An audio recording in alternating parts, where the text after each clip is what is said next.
Meet Dave and Heather. They are the power couple behind Zen Rose Garden. Blending their unique combination of intuitive gifts and healing techniques, they have served over 1,000 sessions to people from all over the world. They use an all-encompassing healing approach anywhere from hypnotherapy, cranial sacral therapy, and psychology to Reiki and mediumship. Oh yes, they do it all. Through their many techniques, they've been able to help people heal past traumas, shift old patterns, and transform negative behaviors. I call them the healer's healer, as a lot of their clients are healers themselves.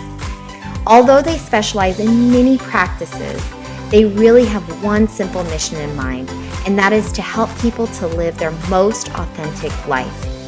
How do we do that? Well, they believe we must first work through our root issues and break free from blocks. And today, we are going to learn how. So I'm sitting with two of my mentors, Dave and Heather. I'm so glad that you guys are here. I am so excited to share you with some of my ladies. And these two, I mean, I kind of call you guys energy healers. I know that that's like not a technical term. But it's okay. It works. Does it work? It works. Okay. These two have been so influential for me this past year. I couldn't thank you guys enough for a lot of the work that you've done with me. And I know that here with TLC, we do a lot of work with ladies. We do practical things to help them live better lives on a day-to-day basis. But what you guys do is so much deeper. It's just every time I'm sitting on your couch, ironic how you guys are here. On your couch. Every time I'm sitting on your couch or on your bed, their working bed, not anything. It's a massage table. Yeah, it's a massage table. There we go, massage table. Everybody's got their clothes on. Yeah. Nothing weird is happening. Weird stuff does happen, but it does. Not like that. And those are the things that we're going to talk about. But I really feel what we do with TLC is just kind of getting to the practical side, and you guys really go deep. And it's some of the stuff that we don't want to work on. It's some of the stuff that we don't really want to talk about. It's some of the things that we would love to just numb and just move on. But what I find, and the reason why they're here on this couch, is because I feel y'all are ready. You guys are ready to tackle the deep shit. And that's why I want you guys here to talk to us about it. I'm over here stuttering over my words because there's so much I want to say. So let's get into it. In simplest terms, because I know I call you guys energy healers, what is it that you guys do? Well, to put it in the simplest terms, we help you get down to the root of your problem, bring it to the surface, and resolve it. Yeah. Deep down into your shit. Yep. And work through it. That's it. And we use a variety of modalities depending on what you need. Because Right. some people go through months and months, sometimes years of talk therapy, and they're still angry. They Right. don't really get to the feeling part. But the thing Right. about feelings is you can prepare for the release intellectually by talking about it. So your brain starts to get programmed to, this is safe for me to talk about. It's okay. But when it comes to the actual release, you have to feel some of the original trauma and release it, and then it's finally gone. And that's something that's very, takes a lot of courage. Right. And it's not always an easy thing, but it is definitely something that's worthwhile. Right. So if you've got the courage to get in there, to get deep into your shit and work through it, the results on the other side are always going to be worth it. Right. And no, and I totally feel that. When you talk about kind of like the therapy and even just in the coaching industry, which is what I'm in, what's the difference between traditional therapy and what you do? I mean, you'd say that it's it's easy to intellectually talk about it, but it doesn't get into the root of the problem. Why is it so important though to get to the root? And how do you talk about courage, but how could you get someone to have the courage to actually express some of the deepest stories that they've never ever told a soul? You've got to give that person permission to know that they're safe enough to express it, that they're in a safe environment, they're in a nurturing environment, to be able to let it go. Right. But they're not going to be judged. Yeah. That's one of the key things is if a person feels safe enough to let their stuff go, most people simply want to be heard. They want to be listened to. They want to know that it's safe enough for them to express these things that they've got inside that they want to express. Right. So when somebody feels safe enough, then they start letting their walls down, they start opening up, they start opening that closet door and looking at what's in there. But they need to feel safe enough to do that. Right. In a place that allows them not only to feel the feelings, or to intellectualize the feelings, but also to feel the feelings. Right. Can we go to that closet talk? Because I know one time when I was at your house, I was coming out of the one of the sessions, and I was a hot mess, by the way. I was like, and you guys helped me remember something that was key for my growth. And one of the things you said was, you probably aren't going to.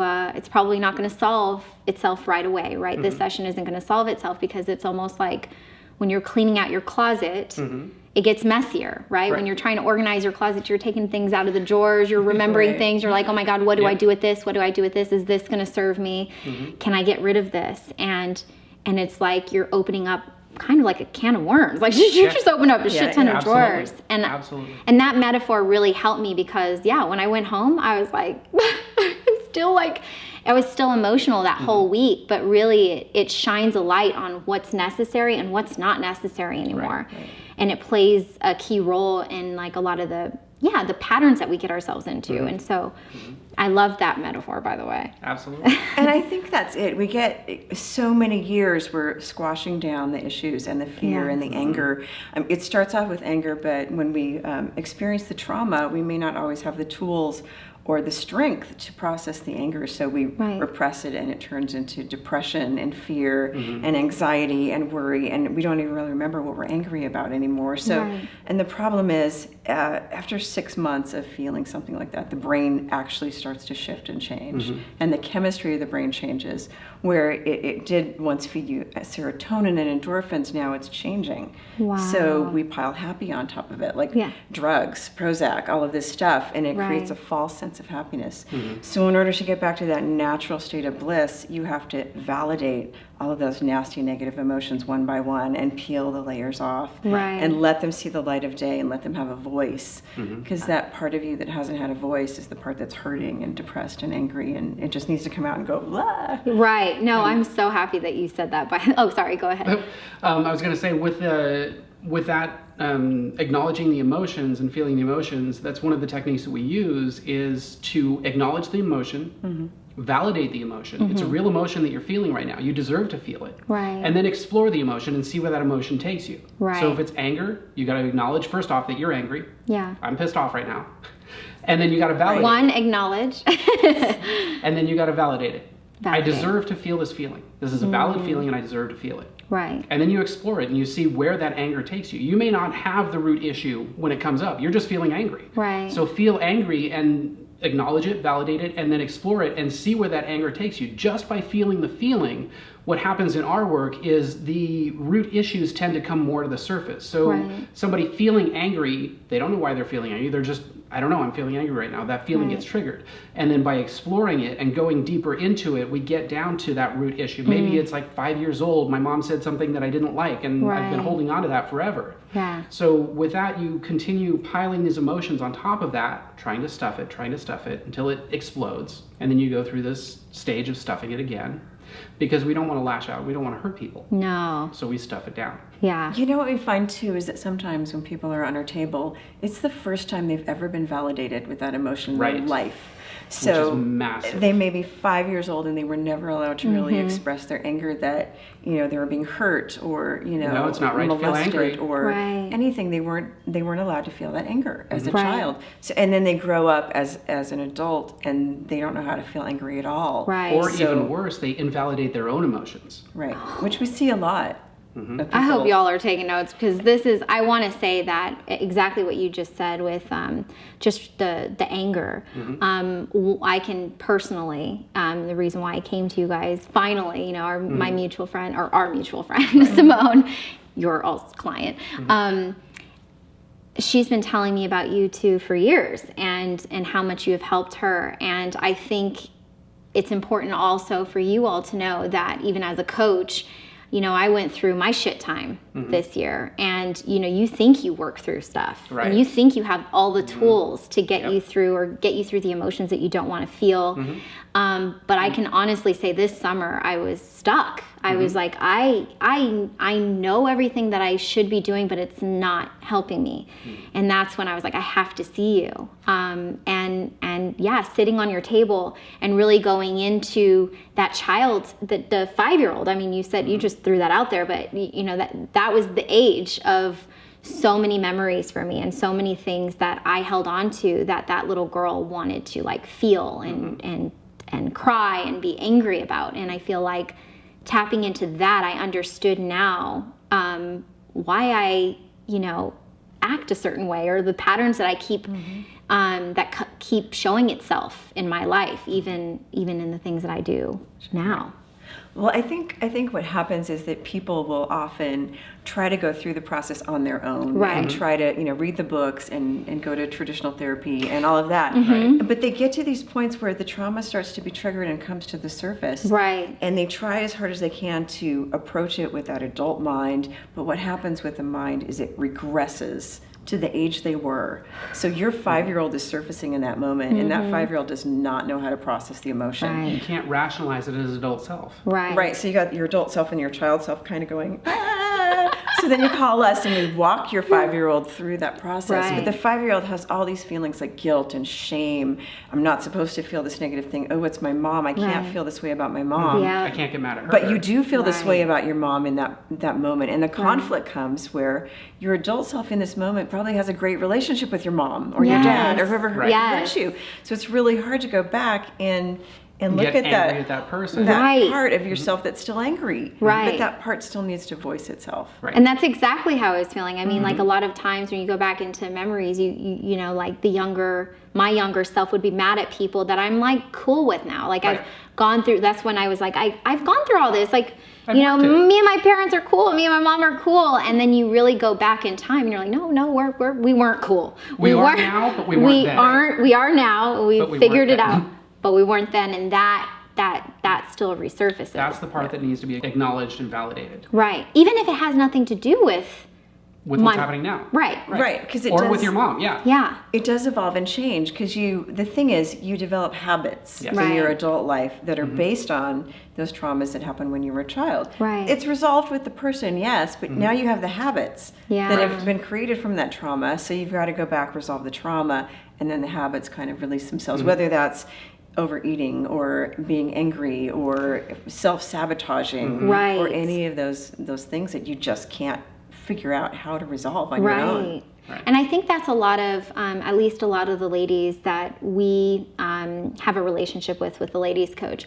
I think we have a community of women who want better for their lives. Like they want happiness. They want to do things. They want to get that creates a better life for them, whether it's their health, diets and exercise and watching our TLC, videos and reading articles and really getting inspired by books and inspirational thought leaders, but which is beautiful and what I Absolutely. love about our community. But there's so much more, to sustaining a lifestyle, sustaining a happiness, a life full of joy, that you have to really go into the dark Right. Yeah.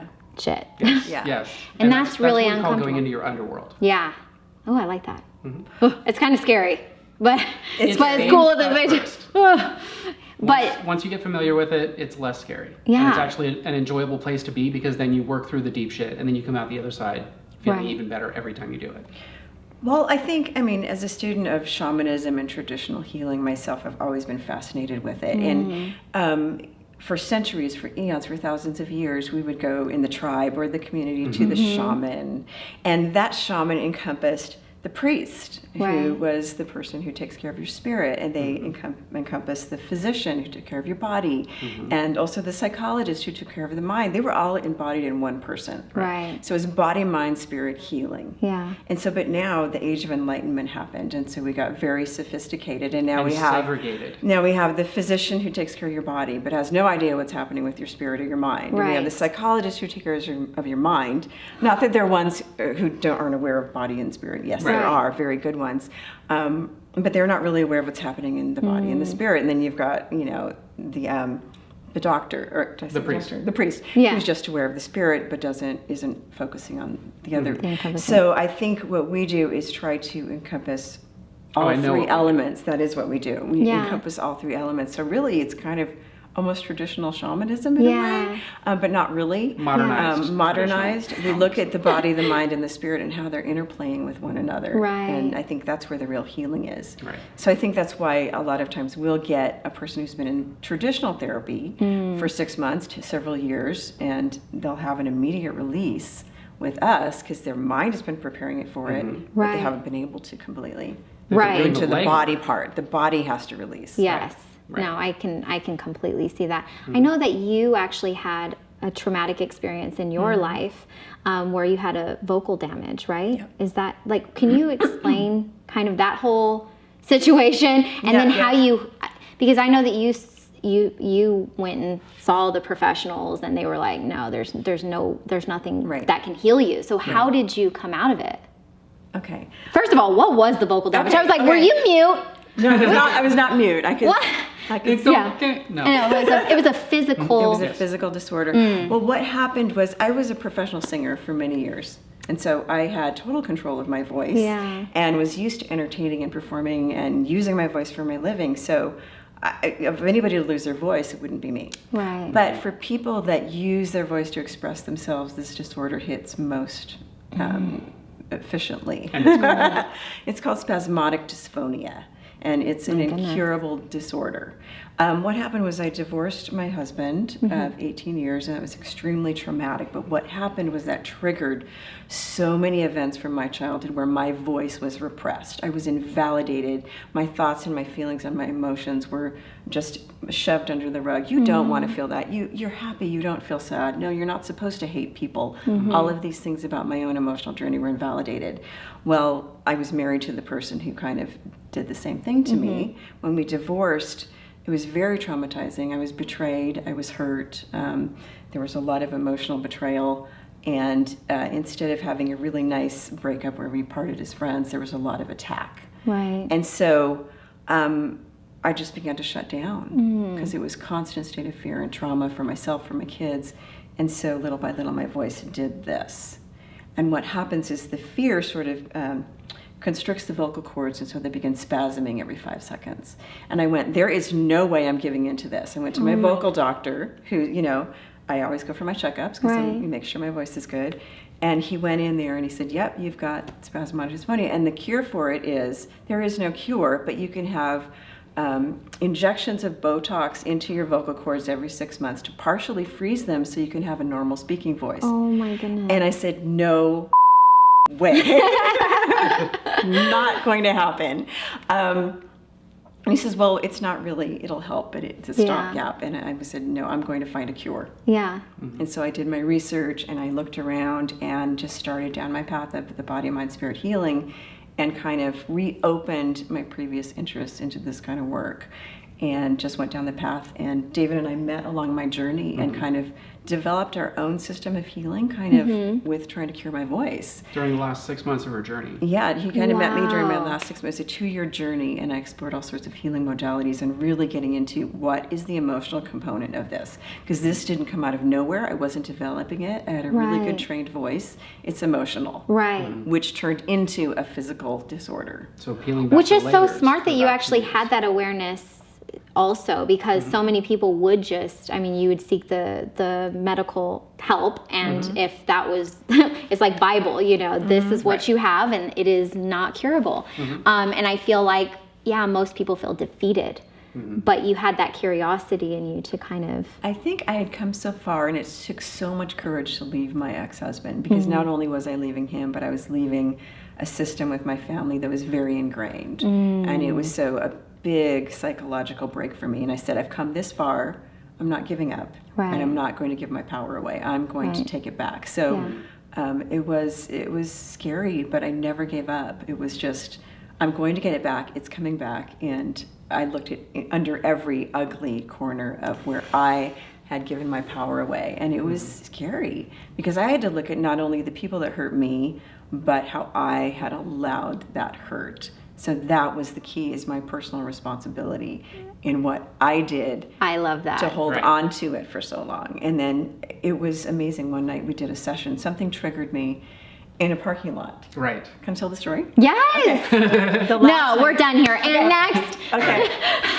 It's kind of a silly story. So I was, we were in a parking lot. It was, and we had been doing a lot of work and making some progress because it would come and go. My voice would come and go. Like layers. And we were in a parking lot, and David wanted to get a stereo for the house because we had, you know, Moving in, doing that moving whole in. He's like, I thing. want to get a stereo. So He wanted to dance around. Right. Yeah. So we couldn't fit the stereo into the car because we had this little teeny car at the time. Well, we still do because economics. So he's in the parking lot and he starts taking it apart because it won't fit into the box. So So I like take it out of the box and put he's it. putting it away. And meantime, there's this group of young people that are walking around doing the hokey pokey, and they're trying to get people in the parking lot to do the hokey pokey with them. And he's like, "Oh, let's go. It'll be fun." I'm like, "No." It was so awesome. And I sat in the front seat. I'm not going to do it. And I regressed to 5 years old in that moment. Oh my gosh. He's like- You had a little mini tantrum. I had a mini tantrum Absolutely. and I was 5 Like, years oh, old. Absolutely. No, I Hokey am not pokeys, I doing don't it. do that. And David's like, I've never seen this side of you before. What's Right. going on? So he goes and he does the hokey pokey. He I'm has like, to well, do there. okay. He's like, okay, bye. I'm going to I'm go. like, No, you stay here. You go through this. Yeah. I do the hokey pokey. Yeah. I'll be You right back. abandoned me. You're doing the hokey pokey. Fuck you. You're an asshole. You know? I'm going into this whole thing, and I'm seriously 5. Yeah. So the whole way home, I'm like can this. vouch for that. I'm like this. I'm in my seat. I'm just like pissed off. I'm like, And he's all happy getting into the. right. I was like, this is interesting. So he's observing it, and we're like, okay, let's go to the healing room. When we got home, so we went up into the healing room, we did some work, and I regressed back to a moment when I was 5 years old. And I was at a church Halloween party because my mom wouldn't let me go trick-or-treating. And so I was so excited because I was going to get candy. So there was a piñata. And we did the piñata, and I got all kinds of candy, filled my thing up, and I got my bag, and I went down, and the church Super ladies, excited. super excited, got my candy, holding it between my legs, so nobody, between my feet, Protected. protecting my candy. Guarding, like a So wild animal.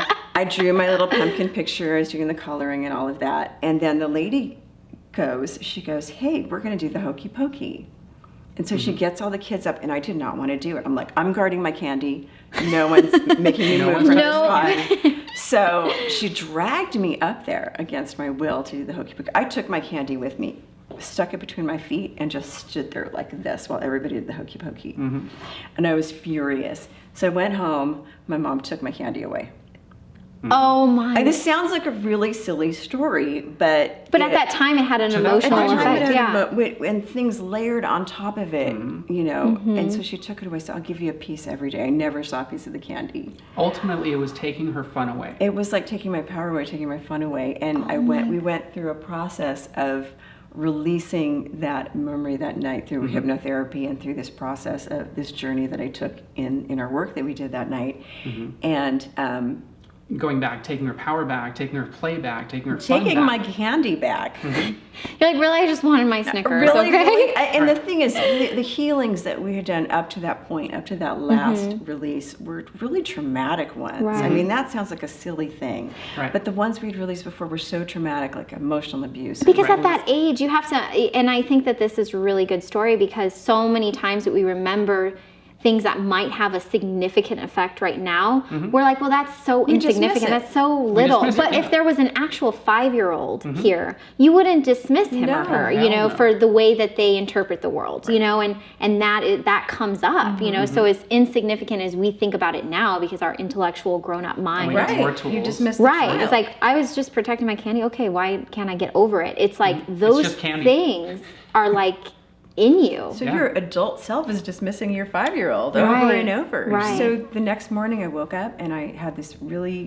dream about Really profound. really profound dream, and I woke up so excited, and I told David about it, and I was talking, and I got a whiteboard, and I was charting it out about And how. I let her go on for like an hour, hour and a half. And he said, you're talking normally. Because during this process, especially when I was up in Sacramento, she was down here. Because she couldn't speak, Oh my goodness. we would do a lot of phone calls. And those phone calls were a lot of me responding to something that she never asked. So we developed this really tight rapport. And I could speak, it was just I had to really gauge it between spasms. So it was Right. like, it was really, really, I had ulcers on my vocal cords, Hey, and Bertha. it sounded really like I smoked 10 packs a day. That's how I sounded. But, Oh my goodness. but so it was gone the next morning, and it was like that was my last little piece I had to release. But that last little That piece was is so powerful. seemingly insignificant that most people would dismiss it. right. But you needed to. Yeah. Well, you needed to peel back all the other layers first. Right. And I think that's what people That's do. something is I want to talk about. People give up too soon. Yes. Right. They go through a couple of sessions and they peel back a couple layers and they're like, oh, I'm all fine. Right. And then I they go worked through back it. into habits. And it's really, you have to keep going through You the process. have to. So you're until done. you really reach that place of freedom and bliss. And you'll know it when you get there. Right. And then the next part is the evolutionary process, where you go from dealing with your traumas into living your ultimate life. So that's the beginning part is just dealing with our shit. Right. And then we get into expanding ourselves. Right. So I'm getting chills.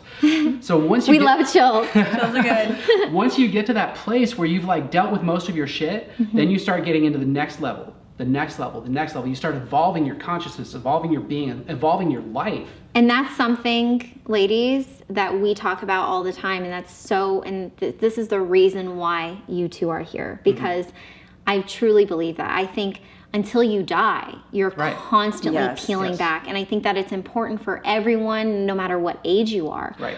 You don't have to be young. It doesn't matter how old you are. Like, you're constantly going to be peeling back. And I feel like the work what is you never said, done. it's never done until you die, you know? And I want that to be, that's my message, because I feel like even for me and even like professionals, like I know that you guys coach a lot of healers, Yeah, we a do. lot of people who heal other people, Absolutely. because we all need it. And the fact that you went home that day after having her mini tantrum, she went home, she's like, okay, I need to do some healing. work right now. Right. Yep.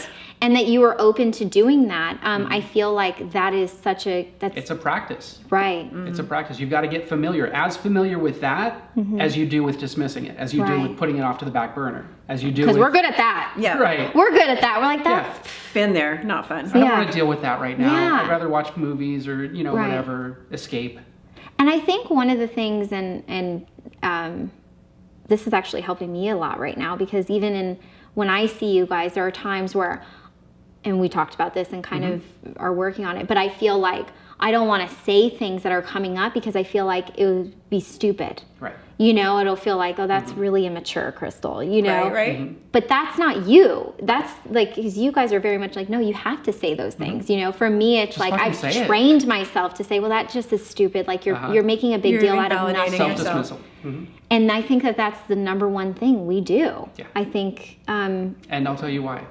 Because the mind avoids pain, it will do everything that it can to protect you from pain. And because these things are painful, as they start coming up, your mind starts dismissing them because it's protecting you, because it's keeping you safe.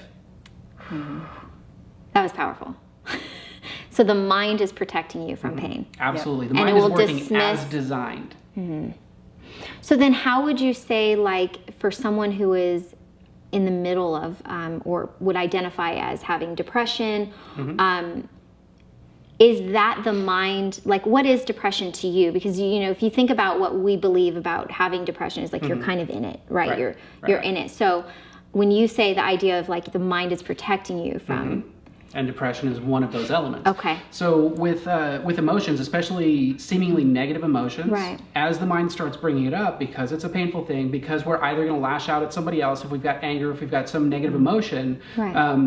we're going to be judged for that. So the mind is going to protect us from that pack mentality of being judged and possibly being outcast. So it will take these emotions that are negative, that would maybe put us out in the wild and where we might die as that primal brain, and then it starts stuffing them, keeping them down. Every time they come up, because they've got to come up, emotions have to come up, they've got to come out. Right. So as they start coming out, that part in the brain that keeps you safe is going, wait a minute, no, this is not what we're supposed to do. Right. If you do this, you're going to die. If you express this, you're going to die. Everybody's going to kill you. The whole pack is going to come at you. They're going to kick you out. You're going to die in the wild. You don't have the tools to fend for yourself, so you're done. So it's going to close that down. So when we experience those feelings that start coming up and start lashing out, it's either lashing out at ourselves, getting angry at ourselves because, oh shit, what did I do? Or getting angry at other people because that emotion still wants to be heard. It still wants to be felt. So it's trying to come out. So as that happens, you go through this explosion and then you go, oh fuck.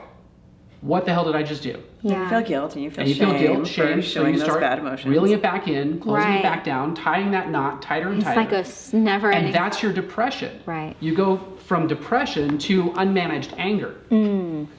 Okay? But that's not the way out. Right. That's simply the process of your brain trying to keep you safe from these negative emotions by closing it down. Well, and Makes sense. The way out is what we call the spiritual processing of anger, where you have It's the somebody change. validate it and express it, and you're safe to process through it. And out of that anger comes a change in your life. First, an internal change. Yeah. And then an external change in your environment. That's your ideal life. That's your way to your ideal life. If Right. you look at that, all of the greats have done booty. Booty? Yeah, booty rocking everywhere. Booty, booty, booty, booty, rocking everywhere. That's a shortcut for Buddha and Gandhi. Gandhi. If they have a child. Yeah. So That was amazing. that was awesome. Okay, so Buddha, Gandhi, Mother Jesus, Teresa. Mother Teresa, any of these people, they saw something outside that pissed them off, that made Right. them angry. Well, if you look at anger is an emotion that tells you something is wrong and something needs to change. Right. And if you ignore anger, you're ignoring something that needs to change. Right. Can we say that again? If you ignore anger, you're ignoring something that needs to change, because anger is an emotion that tells you something's wrong and something needs to change. So you're not doing yourself any favors by shoving the anger down. But because it's a habit, we get into that mode of repression. Right. Because the brain is protecting us, it gets in that mode of repression. It protects you Right. until you say, no, it's safer for me to let it out Right. than it is to keep holding it in. Well, I think if you boil it down, if you want to be super simple, because I know we were talking about things like anxiety, depression, repression, shame, guilt, Right. all of those. Right. If you boil it down, make it simple for yourself, there are two emotions, fear, Two root emotions. fear, and love. And every emotion, everything that you talk about as far as what people experience boils down to those two emotions, Right. fear or love. So you can put fear up here, and underneath all of those put anger, depression, anxiety, hate, Sadness. Right. sadness, and just, okay, you kind of That's- find out what the fear is. What's the fear? Right. And you peel off those layers until you get down to that 5-year-old that was like, my candy's being taken away, my fun's being taken away. Right. I think Or that whatever that's it is. Yeah, and that's a lot of the work that we do together. right. And I can tell you, because even, when I first started seeing you, again, I always feel like I do the work. I have, I know the tools. I've gone to all the events. This is Right. what I do for a living. I read all the books, and I have I even have another mentor, and what you guys said is like even just different stages of your life. Like my book was coming out, and it started like Bringing stuff all of the fears Right. started coming back out, and even just certain changes in our lifestyle, like things were changing, and I felt like, oh my goodness, the child in me was freaking the out, and Right. I didn't know in my own intellect, didn't know what to do, and I feel like a lot of the work we do is like I'm constantly on that table, really, it's like I'm becoming more aware of certain things that are not that pretty about myself, and even just memories about others. And mostly though, I will say, as much as we have memories of other people doing things to us, being adults, like you really see all the things that you do, just really taking responsibility for how we're showing up. And I feel like in that process with you guys, I'm like, oh my God, that's me? That's the hard part. That brings That's up, me? That brings up another part is when it comes to feeling your feelings, and there was a thought there, and it was awesome. It was f***ing amazing. Yeah. Yeah. It was like, It was really good. What were you It talking was about? really powerful. Well, just like us taking like when you start seeing, Taking responsibility personally. Yep. Okay. So as far as our journey and uncovering the emotions and uncovering everything that we've got going on, it really boils down to your perception.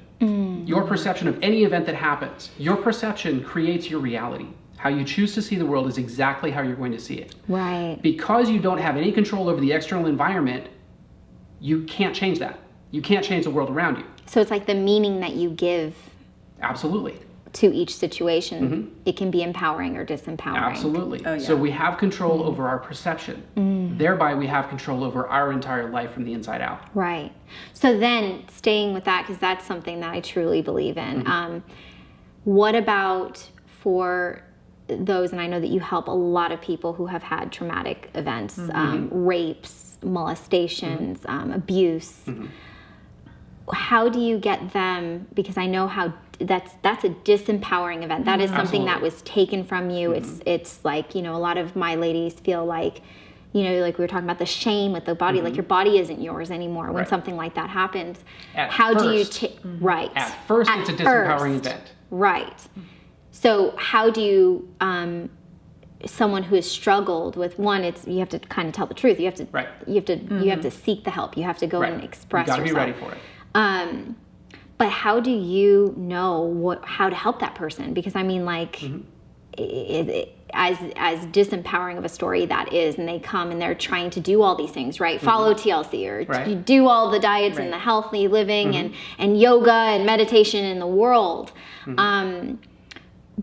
But you have to go deep into that, what you call the abyss. Right. How do you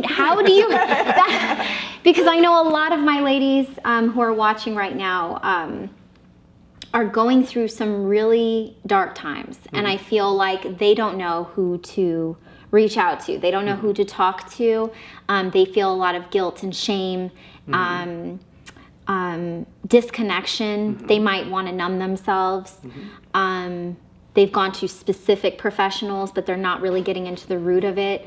What's like the first thing that you would say to them in order to really honor or get to the point to even tell a stranger like what happened to them? There's like 25 questions. I don't know. I'm hitting you. I'm just like, do you know? That's a lot. Yeah. First off is to find somebody that listens to you. Okay. That is one of the keys. Is we want to be listened to. We want to be heard.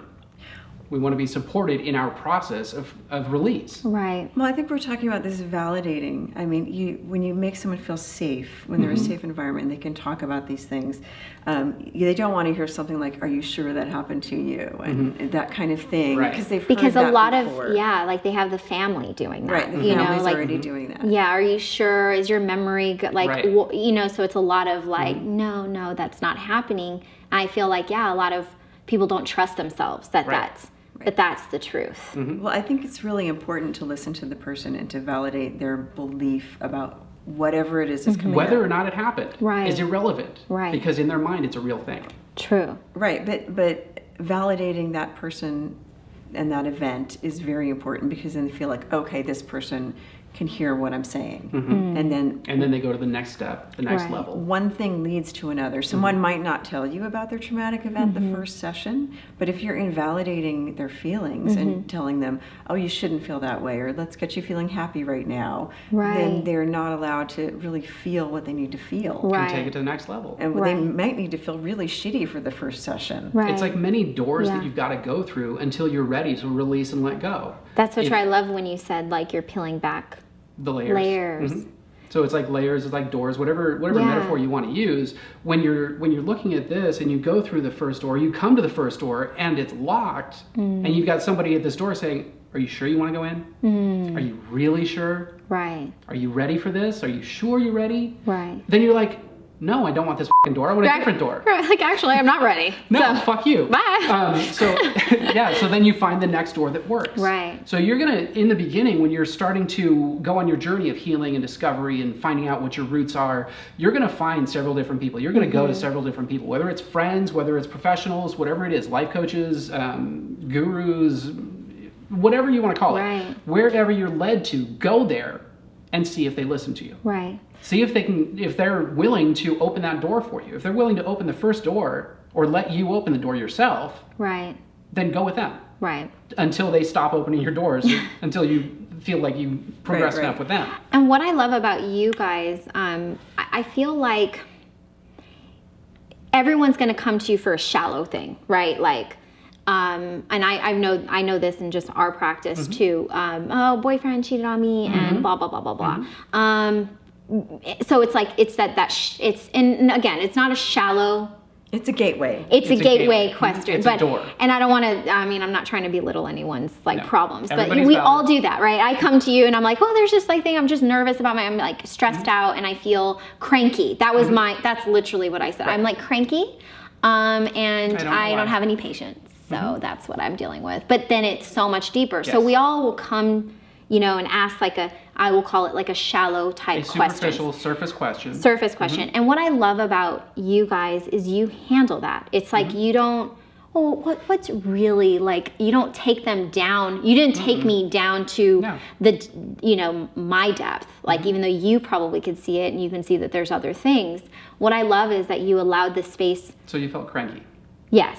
Yeah, so it's like, okay, well, let's talk about your crankiness. When are you feeling it? You know, but I really love the freedom that you allow people to feel, because then it's like, for me personally, I feel like I'm coming to everything on my own and you guys are guiding. You are. And that's absolutely how we work. Right. I think that's the difference between traditional therapy and shamanic therapy or body, mind, spirit therapy. Holistic therapy is that traditional therapy is therapist directed. The therapist who's traditionally trained will see your problem and go, oh, cranky, here's the solutions for that. And here's This what is you your should issue. do. This is your resolution. With client directed, which is body, mind, spirit. Which is a lot of everything that we do is based on. Right. It's where are you with it, and we follow you down the rabbit hole. We don't take We you down the support rabbit you hole. Right. We follow in your you. process. So where are you right now? And let's go with that. So it's really directed by where you are and what you say. But once the thing is, it happens so fast, the unraveling with client directed, because the client feels in control, because they are. Absolutely. So then they're like, okay, I'm allowing my own process. Here's more. I'm opening this door, and then I'm opening this door, and then we get down to the root, and it's like, oh, that's it? It was just me guarding my candy bag. Right, totally. Exactly. And You that, know? that tends to be very typical once you get down to the actual root, except for traumatic events. Obviously, those are big. And we all have so many different things, right? Absolutely. Whenever I'm Anything. going on the table, it's something different every time. Yeah. And we let you guide the session. Right. So as you come in and you're talking about cranky, well, we explore cranky until you take it deeper.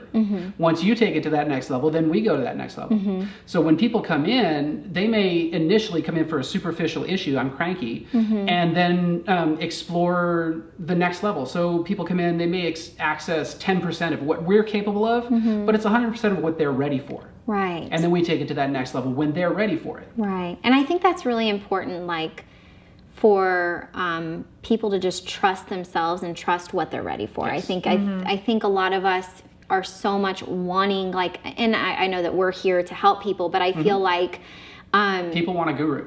people always want to be told what, Right. like, you know, so it's easier to have a direct, like a therapy directed, like, And that's only because of session, habit. because we just want someone to, but I think a lot of people just need to trust that what they have to say matters, or their memories, or what's actually happening matters. And I feel like, you know, personally, that's something that I struggled with, you know, You with, matter. yes. And I think Thanks. I think that's a lot of our work, is getting you back to trusting yourself, so you don't need us. Right. It's like, Yeah, we try to work ourselves out of a job every right, day. so you don't Want 10-year, we enjoy it. I mean, I'll probably be there forever, but Before you get into the evolution stage. Well, people Right, that are there for right. longer than that, when they are like, okay, now what do I want to learn next? Yes. It's a whole Right. different kind of session Yeah. at that point. yeah.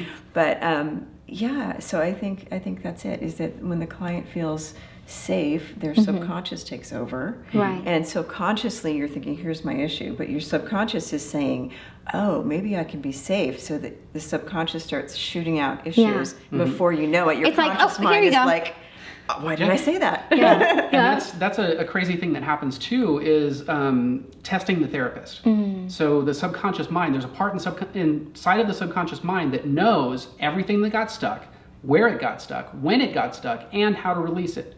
So by accessing that part, and once that part starts to feel safe, then it's going to start guiding the mind in this area, which at the surface feels like it's random because it's coming from the subconscious, and that's how the subconscious works. It's fairly random. Right. But when you allow it to take this stage and then this stage, open this door, open this door, open this door, then you get down to this and you have this big emotional release and you're like, oh my God. Yeah. No, that's literally And your conscious mind is how like, I am. how did I get here? Yeah. Yeah. So Can you kind of, what's the difference, like, for those who don't understand subconscious, conscious? Right. Like, what are like the two Okay. differences? Okay, well, your conscious mind is about 8 to 10% of your mind. And that's kind of your operating system. It's like engaging with your world. it does your daily It tasks. does your daily stuff. Right. Your subconscious mind is your computer program. It's behind the scenes. It's 80 to 90% It's of your mind. habits. It's your programs. It's your belief systems that you've had since you were a little kid. Right. Right. For me, my belief system was I got to watch my candy. And that's like, Or I can't have fun. right, Yeah. I can't have fun. So I've got to be vigilant my whole life. So Right. that program of fight or flight is running and running and running. I got to watch myself. Right. And so that doesn't help. Right. So you've You got know. the conscious mind that wants to make the change. Right. And then you've got the subconscious mind that is protecting you and keeping you safe by maintaining the status quo. So the you got- belief system that's already there. Yeah. You got So it's like 10% you have to rewire Yes. the subconscious. And that's the layers to rewire it. So Right. you've got 10% of mind who's like, I want to live a great life. I want to be healthy. I want to not have fear. But Right. the 80% going, you remember, they're going to take your candy. Yep. We can't do that. So Right. you've got to have I'm this keeping you safe by dialogue keeping this belief go in between the place. two. And I Right. think that's what we do in a nutshell is we create little holes between the subconscious Pathways. and the conscious pathways so that they can start to get, hey, let's update the program because To this isn't communicate. working. Right. And then to work together as a massive powerhouse team instead of fighting each other. And when you're fighting each other with the conscious mind and the subconscious mind, because the subconscious mind is so big, it's always going to win out. Right. So when you go on this diet and you go down this path of starting to work out, and then the subconscious goes, wait a minute, no, this is Ladies? this isn't Not safe. what we do. This isn't safe. This is not what we do. This is what, Right. this is not what you Programmed. Yeah. This is not what you programmed me for. Yeah. Then it starts that cycle all over again. So you kind of, you know, in your process, you're just really kind of merging like the what I like what you guys kind of create holes in. What was your now? Windows. Windows. Windows and pathways Yeah, for the okay. conscious and the subconscious to communicate together to become a powerhouse team Okay. instead of battling each other. Okay. That was powerful. And I do want to, I know that you guys talk, because they do a lot of, this is a lot of like the therapy and the healing that they do, but they also get really into like the spiritual world, which we'll do some fun videos, obviously. But you said that you had like a near-death experience that kind of opened up your gifts. Can we talk about that? Absolutely. This is like, yeah. Of course. So there's two parts to this. Once when I was a kid, I would be sitting at the table with my mom and we'd be engaging in a conversation, and all of a sudden I'm saying things. I was like maybe 7.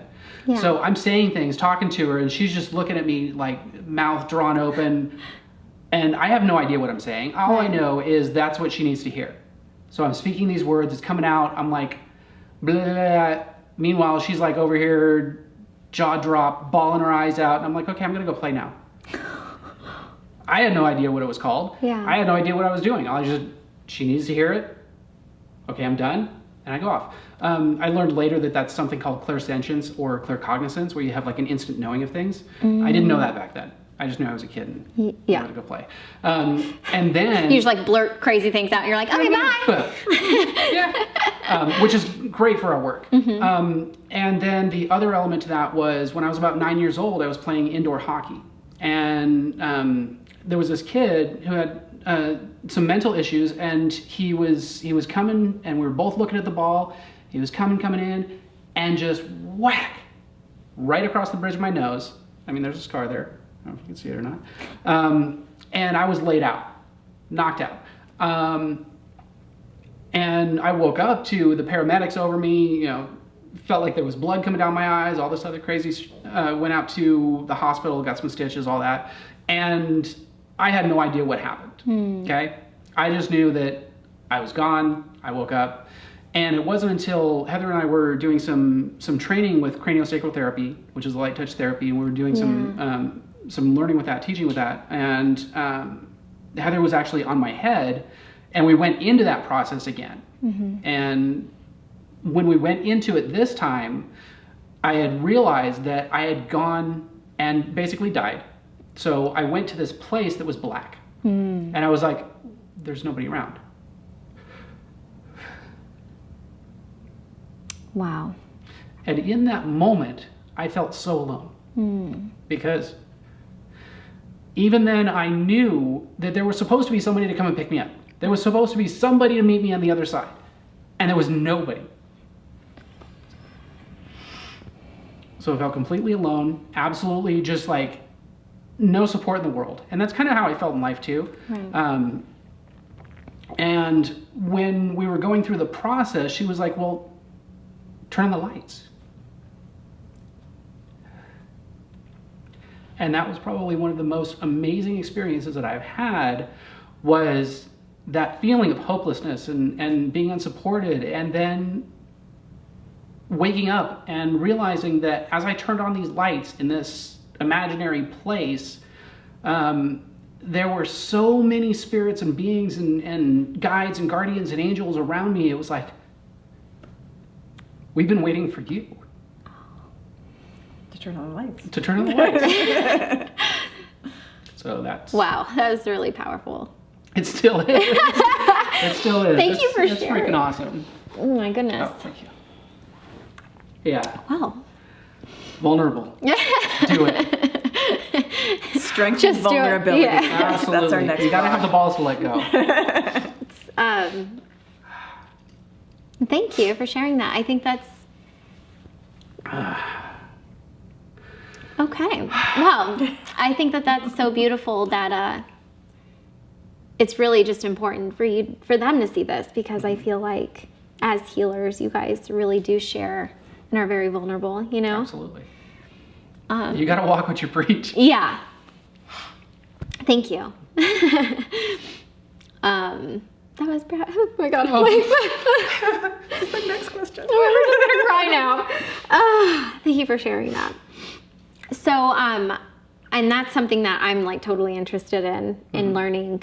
You know, I go to them for healing and really getting through a lot of just some of the restricted energy that I feel, but also I'm just really interested in everything that you do, because you guys are so knowledgeable and just so wise and intuitive, and I'm like, what's going on? Like, I want to know how you do that. We might know a little bit of shit.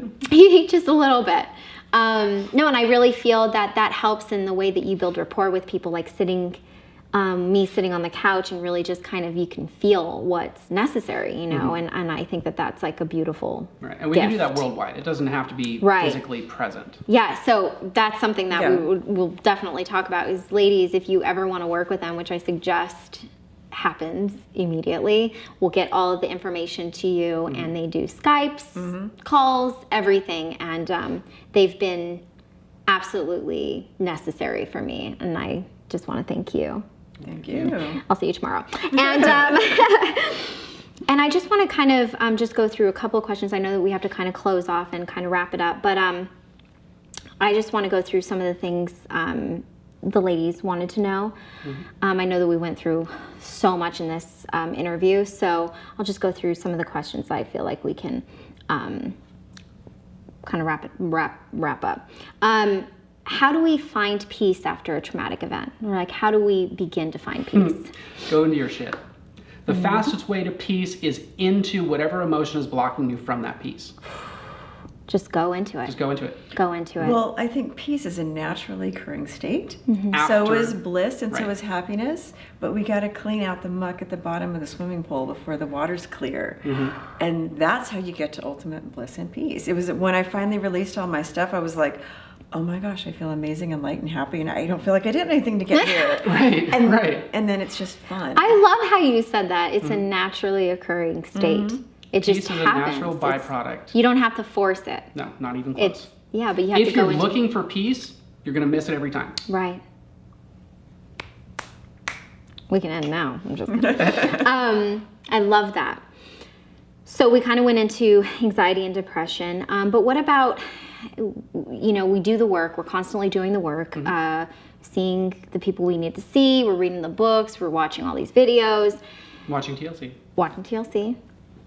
And then chaos happens. Like, how do we ground ourselves in the middle of chaos? 5 minutes. It takes 5 minutes to ground yourself in any situation, whether it's chaos, whether it's emotions, whatever it is, and acknowledge it. This is what I'm feeling, whatever it is. This is a chaos going on all around me. Validate it. I deserve to feel whatever I'm feeling right now, and then explore it. Give yourself 5 minutes to go hog wild into whatever that feeling is. At the bottom of that 5 minutes, and most of the time you can do it in less than 5 minutes. Right. At the bottom of that 5 minutes, then you rewire, then you reset. So chaos, realizing that everybody's story around you has nothing to do with you. Oof. Their stories are their stories. That has nothing to do with you. Their shit's their shit, your shit's your shit. Work on your shit. And I think another couple of points with finding peace in chaos, because as a really busy person, I sometimes find myself on the borderline, is just stop and breathe. Yes. Breathe through close your eyes, breathe through your nose. We forget to just breathe and 30 seconds. Be with ourselves, be with our breath, and go, I'm here, I'm safe, I'm here, I'm breathing, I'm alive, I'm good, things are going to go on. And then you look at chaos as a creative process. Because that's all that chaos really is. It's just things are amok, and I've got to put them back together in something newer and more beautiful. So what looks like chaos might be, all the crayons are on the table now, what do I want to make? Right. So if you start looking at chaos like that, you can reframe your mind a Look little at the bit. chaos as art waiting to happen. Beautiful. Oh, I love that.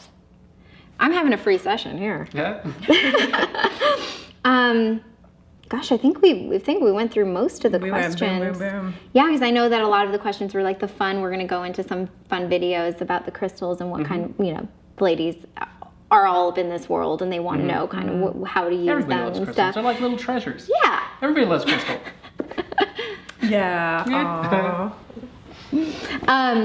So I guess what's one thing? I mean, I guess I'll end it with, if there was a question you'd want anybody to ask you, what would it be?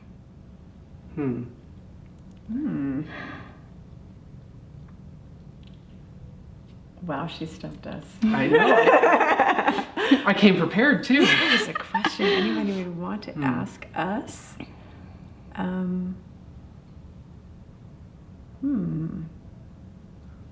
got nothing. Okay, I'm going to go a different direction with this. Okay. When we're little kids, we ask each other, what do you want to be when you grow up? Oh. And we do this when we go, oh my gosh, I want to be an astronaut. I want to do this. I want to be a fireman. I want to be a beauty queen. I want to, we get excited about these questions. I want to be an Right. assassin. And so when we're an adult, we say, oh, so what do you do?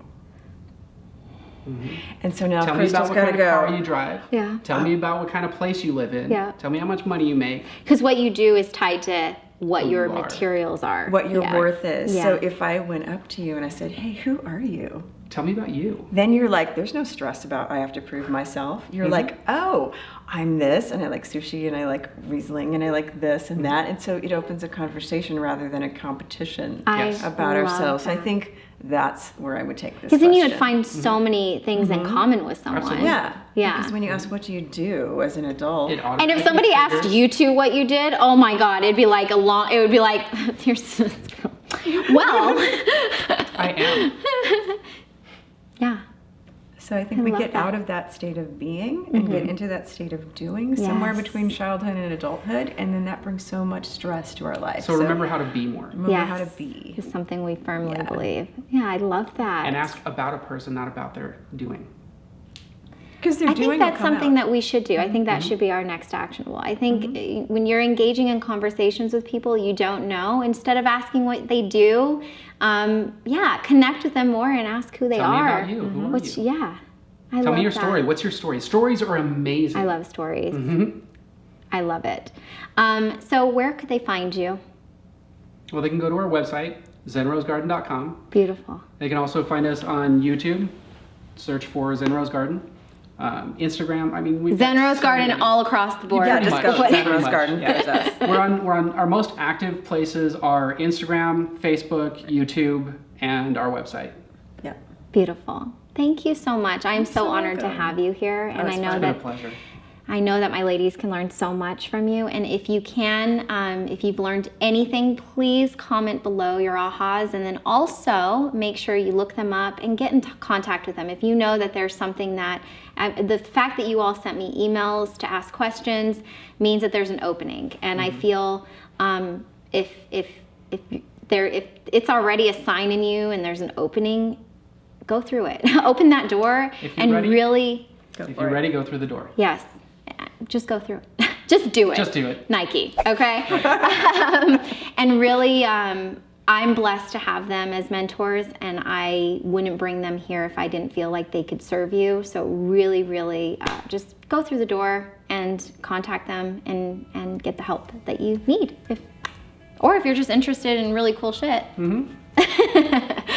Awesome. Thank you so much for your time. Again, please comment your ahas, and if you like this video, please share it with all of your girlfriends. Mwah.